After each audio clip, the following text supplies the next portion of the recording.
이 모건 스탠리 보고서만 보고 이제 반도체 진짜 끝났나 보다 하시는 분들도 계셨었고, 이거에 따라서 매매 판단을 이것만으로 하기는 좀 어렵지 않나 라고 좀 생각이 들어서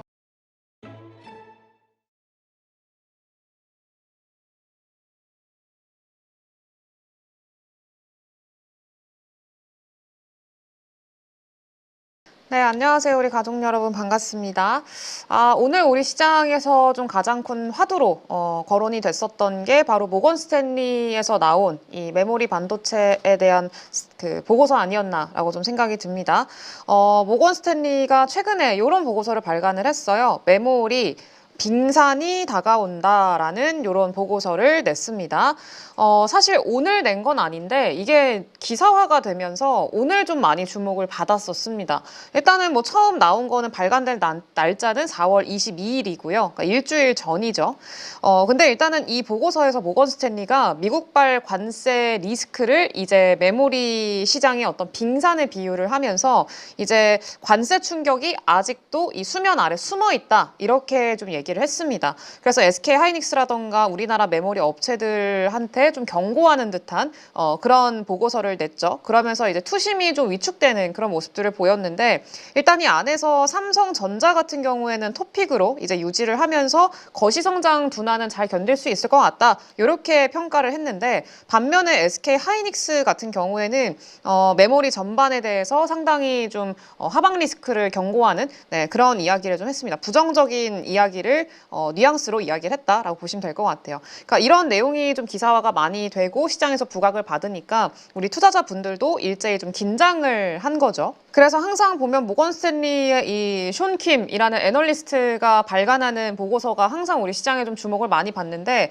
이렇게 시장이 긴장하는 이유는 당연히 있습니다. 왜냐하면 이 숀 킴이 낸 보고서들이 그동안에 사실 우리 시장에서 많이 좀 적중을 해왔던 이력들이 좀 있기는 해요. 과거에도 이 분석들이 좀 적중했던 사례들이 있었는데, 예를 들면은 우리 2019년도라고 좀 볼 수 있을 것 같아요. 그때 이제 모건 스탠리 쪽에서 어떤 얘기를 했었었냐면, 반도체 시장이 전체적으로 한 이제 5% 정도 하락할 수 있다라고 얘기를 했었거든요. 네, 그러면서 이제 좀 시장의 어떤 긴장감을 주는 그런 형태의 보고서를 냈었는데, 그때 그 보고서 내용을 좀 정확히 적중시키는 그런 결과가 나타나면서 그때부터 본격적으로 모건 스탠리 보고서에 대한 좀 관심이 많이 높아졌다. 일반 투자자들 사이에서도 좀 그렇게 보시면 될 것 같아요.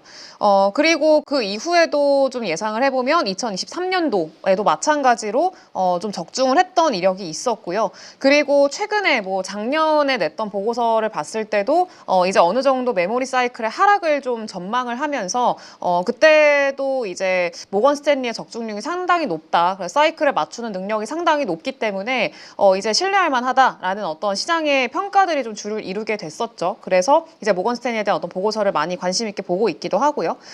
다만 사실 뭐 이따가도 보긴 할 거긴 합니다만, 전망이 사실 일관되지 않아요. 보다 보면은 조금 수시로 바뀌는 듯한 모습들을 보이기도 하고요.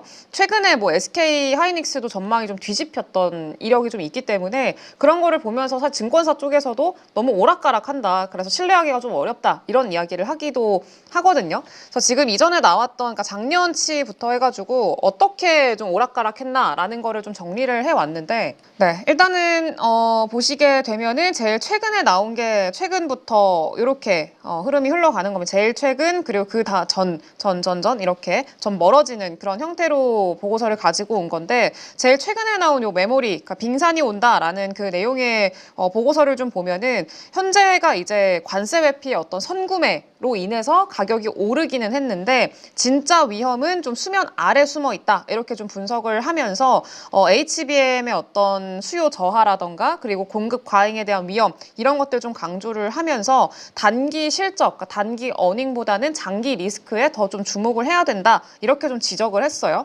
네, 그래서 말씀드렸다시피 이제 삼성전자 토픽은 유지를 했고, 그리고 SK 하이닉스에 대해서는 좀 부정적인 스탠스로 이야기를 했습니다. 근데 막상 지난달에도 모건 스탠리가 보고서를 냈었거든요. 딱 한 달 반 전이죠. 두 달도 채 안 됐습니다. 한 달 반 정도 전에 이제 보고서를 냈는데 그때는 상당히 긍정적인 이야기로 보고서를 냈어요.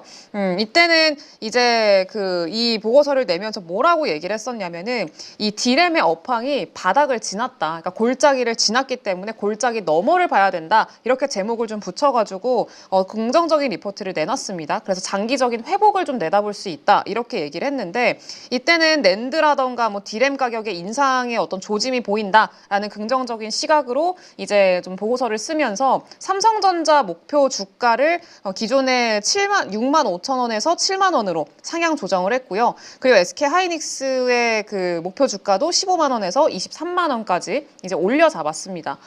근데 또 그 전에 냈던 보고서를 보면은 그 전에 마지막으로 나온 게 2024년도 9월이었었거든요. 그때는 이제 또 겨울이 온다. 겨울론 또다시 등장을 했죠. 참 이제 계절에 비유하는 걸 좀 좋아하는 것 같은데 아무튼 메모리 반도체 겨울론을 좀 제기를 하면서 이때는 SK하이닉스 목표 주가를 반토막을 내놨고요. 26만 원에서 12만 원으로 반토막을 내놨고 투자 의견도 비중 확대해서 이제 축소로 셀로 그냥 팔아라 이렇게 좀 두 단계를 내려 잡았죠. 그러면서 이때도 SK하이닉스 주가 충격이 상당히 좀 컸었는데 이때 얘기를 했던 거를 보면은 D램 가격이 2024년도에 고점을 찍을 거다. 2024년도 4분기에 D램 가격이 2024년도 4분기에 이제 D램 가격이 고점을 찍을 거고 그때 고점 찍고 2026년까지 공급 과잉에 시달릴 거다 이렇게 얘기를 했습니다. 이때도 쇼킴 그 애널리스트가 얘기를 한 거였었고요. 작년 말에 이제 고점을 찍고 26년까지 2년 동안은 계속 하락 사이클이 진행이 될 거다 이렇게 얘기를 한 거죠. 근데 그거를 이제 한 거의 반년 만에 좀 뷰를 바꿨다고 보시면 될 것 같아요. 그리고 그 전, 네, 뭐 8월 달엔 당연히 이것도 안 좋은 얘기였었고 메모리 사이클 피크 임박했다. 그리고 이제 앞으로 침체가 시작됐다. 근데 반년 만에 메모리 회복 조짐이 보인다. 그리고 또 한 달 만에 다시 추가 위협이 있다, 빙산이 있다 이렇게 좀 이야기를 한 거죠. 그러니까 사실 굉장히 짧은 반도체 사이클이라는 건요. 굉장히 좀 메모리 사이클도 굉장히 좀 긴 사이클이잖아요. 실제로 2년 이렇게 일반적으로 사이클이 한 2년 정도 텀을 두고 이제 왔다 갔다 하기 때문에 보통 2년 정도를 보는데 이렇게 1년 안에 이런 많은 어떤 뷰의 변화가 생겼다라고 하는 거는 사실 시장에서도 이제 조금 의문을 가질 수밖에 없는 거죠. 과연 100% 모건 스탠리의 보고서가 다 맞을까에 대해서 의문을 던진다면은 확실하게 답변을 하기가 어려운 거죠. 그래서 2024년도 하반기에는 낸드랑 D램 업황의 장기 어떤 좀 하락 사이클을 예상을 했었는데 또 다시 올해 초에는 이제 회복 사이클을 이야기를 하고 또 지금 한 달 지나서는 또 다시 하락 사이클을 얘기를 하고 이러니까 전망이 매번 바뀌어서 신뢰하기 어렵다라고 이야기를 하는 의견들이 사실 지금 나오는 것도 그렇게 크게 이상한 게 아닌 거죠. 그리고 추가적으로 조금 이제 부담으로 볼 만한 것들, 조금 신뢰를 또 이제 그리고 추가적으로 또 봐야 될 만한 내용은 또 뭐가 있냐면 사실 이 삼성전자도 그렇고 SK하이닉스, 특히 SK하이닉스죠. 부정적인 전망이 SK하이닉스 중심으로 좀 이뤄져 왔으니까. 근데 SK하이닉스에 대해서 부정적인 전망을 할 거면은 이 SK하이닉스가 HBM을 공급하는 엔비디아라던가 그리고 이 엔비디아의 어떤 공정을 대부분 담당을 하는 TSMC라던가 네, 이런 쪽에 대한 어떤 전망도 같이 내려 잡아야 되거든요. 근데 또 막상 같은 공급망에 있는 엔비디아라던가 TSMC 같은 경우에는 또 상당히 긍정적인 뷰를 유지를 합니다. 그래서 최근에 모건 스탠리가 이제 엔비디아라던가 TSMC 쪽으로 어떤 전망을 했을까를 좀 찾아봤는데 4월 말에도 엔비디아를 이제 162달러 정도에서 160달러 정도로 그냥 목표 주가를 살짝만 내려 잡았고요. 여전히 오버웨이트이라는 좀 긍정적인 투자 의견을 여전히 유지를 했어요. 그리고 여전히 매수 의견 좀 제시를 해왔었습니다. 그리고 TSMC 같은 경우에도 여전히 긍정적인 스탠스를 좀 유지를 하고 있는데 4월 달에도 TSMC에 대한 어떤 보고서가 나왔었거든요. 근데 그것도 목표 주가를 이제 유지를 했고 이것도 마찬가지로 매수 의견을 여전히 유지를 했습니다. 그래서 원가 상승분을 고객 하이닉스한테 전가할 수 있는 구조이기 때문에 상당히 긍정적이다라고 얘기를 했어요.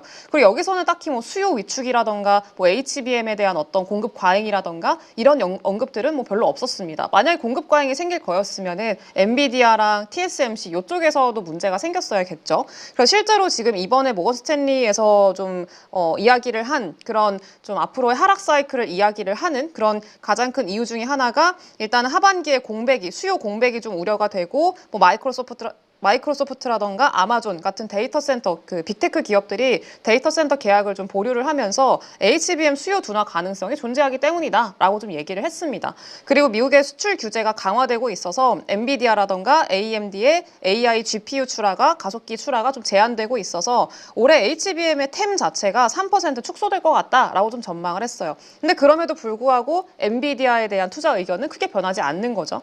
그러니까 SK 하이닉스 쪽으로만 이렇게 부정적인 전망을 하는 게 사실 좀 맞지 않는 거 아니냐에 대한 좀 시장의 어떤 의견들이 있다라는 게 어떻게 보면 당연한 결과라고 좀 생각이 듭니다. 그래서 국내 메모리 업체에 대해서는 부정이랑 좀 긍정이 이제 급변하는 그런 상황인 반면에 뭐 엔비디아라던가 TSMC 같은 글로벌 파운드리 그리고 글로벌 그 팹리스 업체들에 대해서는 한결같이 긍정적인 전망들을 좀 유지를 하고 있어요. 그러니까 모건 스탠리 보고서를 믿을 수 있냐라는 좀 어떤 신뢰도를 거론하는 그런 이제 주체들이 많아질 수밖에 없다라는 거죠. 네, 그래서 일단은 뭐 모건 스탠리의 어떤 이야기들 좀 짚어봤는데 다른 그런 글로벌 투자자들 다른 글로벌 은행들 같은 경우는 어떤 이야기를 하고 있을까에 대해서 조금 알아야 되잖아요. 모건 스탠리 하나만의 뷰를 믿을 수는 없으니까 그것만 봐서는 또 안 되니까. 근데 여러 가지 좀 투자 은행들 같은 경우에는 오히려 반도체 시장을 좀 긍정적으로 보고 있는 그런 뷰들도 꽤 많습니다. 특히나 뱅크 오브 아메리카 같은 경우에는 이제 2025년도, 그러니까 올해죠. 올해 반도체 시장 매출이 이제 AI랑 그 EV, 그러니까 전기차의 수요로 인해서 그러니까 수요가 한 15% 정도 증가할 걸로 예상을 하고 있고 그렇기 때문에 이제 하반기에는 7,725빌리언, 그러니까 7,250억 달러에 이를 걸로 지금 전망을 하고 있다. 이렇게 좀 이야기를 했습니다. 그래서 뱅크 오브 아메리카가 얘기를 한 걸로에 따르면은 상반기에는 AI가 이제 주도를 할 거고 하반기에는 자동차 그리고 산업용 칩이 좀 주도를 하면서 전체적인 사이클을 좀 주도를 할 거고 호황 사이클이 이어질 거다. 이렇게 전망을 했습니다. 뱅크 오브 아메리카 쪽에서는. 그리고 뱅크 오브 아메리카뿐만 아니라 그 골드만삭스 쪽에서도 긍정적인 전망을 좀 이야기를 했었는데 그 메모리 수요 회복을 좀 기대를 하면서 삼성전자나 SK 하이닉스의 어떤 낸드나 그리고 HBM의 수요가 좀 늘어나고 있어서 이거에 좀 주목을 해야 된다. 이런 보고서를 최근에도 내기도 했었습니다. 그래서 이렇게 팹리스라던가 장비 업체 중심으로 해가지고 긍정적인 시각을 좀 유지하는 그런 형태의 움직임들이 다른 투자은행 쪽에서는 나오고 있다라고 좀 보시면 될 것 같아요. 다만 모건 스탠리 쪽에서 언급을 하고 있는 어떤 이런 보고서처럼 뭐 경기라던가 그리고 지금의 관세 리스크라던가 추가적으로 더 나올 수 있을 만한 불확실성 이런 것들에 대한 어떤 그 의견들도 여전히 좀 있기 때문에 시장은 다양한 전망을 좀 종합해서 판단해야 할 필요는 있겠죠, 당연히. 그래서 둘 다 당연히 봐야 되긴 합니다만 모건 스탠리의 보고서가 나왔다라고 해가지고 이거를 100% 무조건 모건 스탠리대로 될 거야라고 판단을 해서 시장에 접근을 하는 거는 조금 위험하지 않을까라고 좀 생각을 하고 있는 거고요. 그리고 저는 개인적으로 가장 좀 우려를 하고 있는 부분, 가장 좀 걱정되는 부분은 요건 것 같아요. 제일 좀 주목해야 되는 부분. 일단은 이제 화웨이죠. 중국의 화웨이가 엔비디아를 대체할 수 있을 만한 AI 칩 어센드 910이라고 하는데 이게 B, C, D 이렇게 좀 나눠져 있어요. 근데 910D 버전을 개발을 하고 있다, 개발에 착수했다라는 그런 내용이 오늘 같이 보도가 됐습니다. 그래서 이제 중국의 어떤 경쟁 구도가 좀 새롭게 부각이 되면서 이 중국이 좀 잘하게 되고 엔비디아를 대체할 수 있을 만큼의 성능이 좀 끌어올려지게 되면은 당연히 기존의 엔비디아라든가 좀 시장을 장악하고 있고 독점하고 있었던 기업들 같은 경우에 조금 부담을 느낄 수밖에 없겠죠. 네, 그래서 내용을 좀 보면은 중국이 엔비디아의 AI 칩을 대체할 수 있을 만한 그 새로운 칩을 개발을 하고 있는데 월스트리트 저널이 좀 보도를 했다고 해요. 그래서 화웨이가 엔비디아 H100의 이 성능을 웃도는 차세대 AI 프로세서인 그 어센드 910D의 기술 검증을 진행 중이다. 이렇게 좀 얘기를 했습니다. 그래서 모건 스탠리에서도 이거를 일부 좀 지적한 부분이 있기는 하거든요. 관세 우려랑 같이 중국이 오히려 지금 관세 때문에 또 기술적인 자립에 대한 필요성을 많이 느끼고 있는 상황이고, 그래서 오히려 정부 차원에서 강력하게 좀 지원을 해주면서 개발 속도가 더 빨라진다라는 그런 내용들이 좀 최근에 많이 좀 내용이 나오고 있죠. 근데 지금 중국의 자체 고성능 AI 칩을 갖추려는 움직임, 네, 이런 것들이 계속 이어지고 있는데, 그 어센드 910 B 버전이 기존 버전이거든요. 여기서 얘기를 하고 있는 건 D 버전이고, 근데 기존 버전인 B 같은 경우에는 그 A100이죠. 중국 수출용으로 조금 저사양 그 반도체 칩, 엔비디아의 반도체 칩인데, 이거의 한 80% 정도의 성능을 다 따라잡았다고 해요. 그래서 그 정도의 성능을 보여줬고, 뭐 다른 어떤 일부 테스트에서는 아예 이런 엔비디아의 A100 칩을 좀 앞서는 결과, 성능이 한 20% 정도 더 오히려 좋게 나오는 그런 결과가 나왔다고 합니다. 네, 그리고 뭐 딥시크 R2 같은 경우에도 이제 그 어센드 910B 기반으로 해가지고 클러스터 성능이 이미 지금 많이 높은 수준에 달했다. 이렇게 좀 딥시크 쪽에서 얘기를 하기도 했어요. 근데 이번에 지금 개발을 하고 있는 거는 910D. 니까 910B보다 훨씬 더 높은 사양이라는 거죠. 그래서 A100이랑 좀 비교를 하면은 약 한 90% 이상의 효율이 나온다고 하더라고요. 그래서 지금 요거를 목표로 개발 중이고, 그래서 생각보다 이게 시기가 빠를 수도 있다라는 그런 얘기들도 나오고 있는 상황이긴 합니다. 그래서 이제 만약에 요게 좀 실체화가 진행이 되고 실제로 좀 반영이 되면서 우리 시장의 어떤 이제 그 성능이 사실 중국에서 얘기를 하는 거는 한 30% 정도는 빼고 들어야 됩니다. 워낙 과장이나 이런 것들이 좀 많기 때문에. 근데 실제로 이게 우리 시장에 어떻게 적용이 될까, 이걸 어떤 파급 효과를 가져올까에 대해서는 아직까지 불확실하기 때문에 이걸 확인할 필요는 좀 있는 거죠. 그래서 이런 내용들이 저는 개인적으로 가장 좀 우려를 하는 부분이 중국의 어떤 속도라고 생각이 들고요. 다만 앞서서도 말씀을 드렸다시피 지금은 사실 확인을 해봐야 되긴 합니다. 중국 내부적으로 계속 계산기를 두들겨서 나오는 내용들이기 때문에 이거는 조금 과장됐을 가능성도 있고, 실질적으로 이게 성능 테스트나 이런 것들이 이제 그 자체적인 연구소에서 한 거기 때문에 조금 더 객관적인 판단 자료나 이런 것들이 더 필요하기는 해요. 이거는 조금 더 지켜보면 좋을 것 같고, 결론은 그겁니다. 오늘 사실 모건 스탠리 보고서, 요 보고서로 인해서 이제 반도체 진짜 끝났나 보다, 이거 다 팔고 떠나야 되나요? 라고 하시는 분들도 계셨었고, 네, 근데 사실 이 모건 스탠리 보고서만 보고 100% 모든 게 다 들어맞을 거고, 이거에 따라서 매매 판단을 이것만으로 하기는 좀 어렵지 않나라고 좀 생각이 들어서, 오늘 좀 다른 사례들, 그리고 다른 투자 은행들은 어떻게 보고 있는지, 그리고 지금 모건 스탠리가 짚고 있는 부분들은 뭔지, 이런 것들 좀 같이 이야기를 해봤습니다. 네, 사실 충분히 합리적인 이야기고 충분히 걱정을 해야 될 만한 불확실성 요인들도 맞기는 해요. 그래서 요 모건 스탠리의 어떤 이야기들도 듣고, 그리고 다른 어떤 이제 강세론적인 이야기를 하는 그런 투자 은행들의 의견들도 듣고 좀 종합을 해가지고 종합적인 판단을 하는 게 지금은 좀 중요하지 않나라고 좀 생각이 들고요. 그리고 물론 그 불확실성이 이어지고 있는 상황이기 때문에 저는 개인적으로 이거는 조금 더 시간이 필요하다고 생각이 들어요. 반도체 산업이 이제 조금 더 불확실성이 거쳐야 그때 이제 본격적인 투자처로서의 매력도를 찾지 않을까라고 좀 생각을 하고 있는 상황이긴 합니다. 다만 이제 모건 스탠리 쪽에서도 삼성전자를 탑픽으로 찍은 게, 저도 사실 같은 입장이긴 하거든요. SK 하이닉스보다 삼성전자가 조금 더 저한테는 메리트가 있는 종목이라고 생각이 들어요. 왜냐하면 일단은 하방이 어느 정도 제한적인 상황이고요. 워낙에 반도체 하락 사이클 왔다라고 하면서 이때 본격적으로 모건 스탠리 보고서 그 결과 반영을 하면서 8월달 이후로 쭉 빠졌잖아요. 그리고 거의 바닥권에서 기고 있는 그런 상황입니다. 그러니까 여기서 더 추가적으로 빠질 구간이 SK 하이닉스에 비해서는 상당히 좀 제한적이다라고 볼 수 있는 거죠. 물론 상방에 대한 모멘텀도 아직까지는 없는 상황이긴 합니다만, 네, 그래서 사실 지금은 불확실성이 계속 이어지고 있기는 하니까 상당히 제한되는 그런 상황인데, 저는 개인적으로 지금의 어떤 불확실성, 관세에 대한 불확실성, 이런 것들이 조금 더 이제 뚜렷해지고, 그리고 관세의 어떤 협상이라던가 이런 것들이 좀 정상적으로 이제 우리가 기대하는 그 수준 안으로 좀 들어오게 된다, 그리고 시간이 좀 지난다라고 하면은 지표들이나 하드 데이터들이나 이런 것들을 좀 확인을 하면서 우리가 생각보다 관세에 대해서 좀 너무 크게 우려를 했구나라는 그런 시장의 인식들이 들어오게 된다라고 하면은 때문에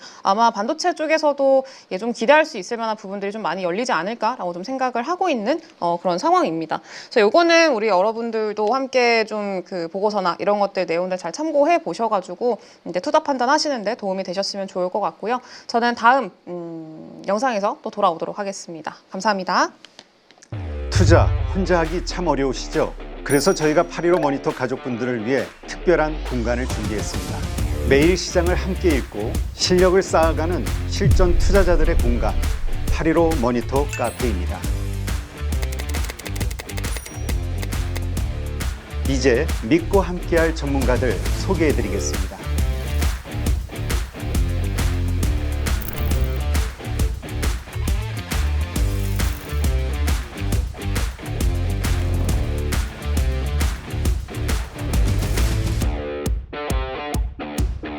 이제 혼자 투자하지 마세요. 8.15 모니터 가족들과 함께라면 매일 시장이 든든해집니다. 전문가들의 강의와 칼럼도 모두 무료로 드리고요. 카페 가입만 하시면 누구나 바로 쉽게 보실 수 있습니다. 이제 실력 있는 투자자들과 함께 성장해 보시죠.